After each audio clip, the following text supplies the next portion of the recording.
జర్నలిస్టుల పిల్లలకు ఉచిత విద్య పైన సర్క్యులర్ జారీ చేయాలి. TUWJ H143 జిల్లా అధ్యక్షుడు చంద్రశేఖర్ రావు DEOకు వినతి పత్రాన్ని అందించిన యూనియన్ నాయకులు. నాగర్ కర్నూలు జిల్లాలోని జర్నలిస్టుల పిల్లలకు ప్రైవేటు పాఠశాలను ఉచిత విద్యను అందించడానికి సర్క్యులర్ జారీ చేయాలంటూ PUWJ H143 జిల్లా అధ్యక్షుడు చంద్రశేఖర్ రావు, తెలంగాణ ఎలక్ట్రానిక్ మీడియా జర్నలిస్టుల సంఘం జిల్లా అధ్యక్షుడు కానాపురం ప్రదీప్, IJU జాతీయ నాయకుడు జమ్ని సురేష్ల ఆధ్వర్యంలో జిల్లా విద్యాశాఖ అధికారిని శుక్రవారం కలిసి వినతి పత్రాన్ని అందించారు. ఈ కార్యక్రమంలోని యూనియన్ నాయకులు రాజేష్ గౌడ్, 6TV శ్రీనివాస్ గౌడ్, సీనియర్ జర్నలిస్టులు ఉమాశంకర్, అహ్మదుల్లా ఖాన్, బాబు సాగర్, ఫోటో జర్నలిస్ట్ సంఘం జిల్లా నాయకులు Kapila Vairaju, journalist Satyam Balaswamy, MRK news Ramakrishna, Mohammed Sadiq, Etigatta Venkatesh, Anand, 90TV Shekhar, big TV Prakash, photo journalist Veerendra Goud తదితరులు ఈ కార్యక్రమంలో పాల్గొన్నారు.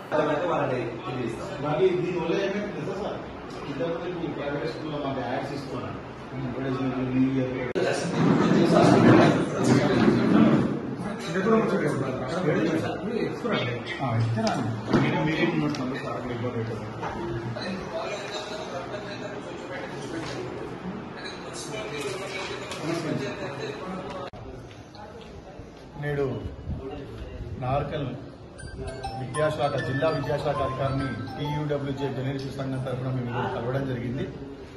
నాగర్కర్నూలు జిల్లాలోని అర్హత గల ప్రతి జర్నలిస్టు పిల్లలకు ఉచిత విద్యను అందించాలని మేము రాతపూర్వకంగా DEO గారిని కోరడం జరిగింది.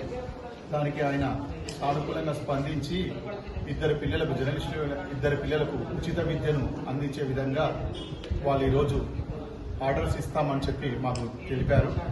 దానికి మేము జిల్లా విద్యాశాఖ అధికారి గారికి కృతజ్ఞతలు తెలియజేస్తున్నాము. అదేవిధంగా అర్హత గల జర్నలిస్టులకు ప్రైవేటు పాఠశాలలో DEO గారి ఉత్తర్వుల మేరకు ఉచిత విద్యను జర్నలిస్టు పిల్లలకు ఇద్దరు పిల్లలకు ఉచిత విద్యను ఇవ్వాలని ప్రైవేటు పాఠశాలలో కూడా ఈరోజు DEO గారు ఆదేశాలు ఇస్తారు. వాటిని పాటించి జర్నలిస్టు పిల్లలను ఉచిత విద్యను అందించే విధంగా తోడ్పాటును అందించాలని ప్రైవేటు పాఠశాలల యాజమాన్యాలు కూడా మేము మా సంఘం తరఫున తెలియజేయడం జరుగుతుంది.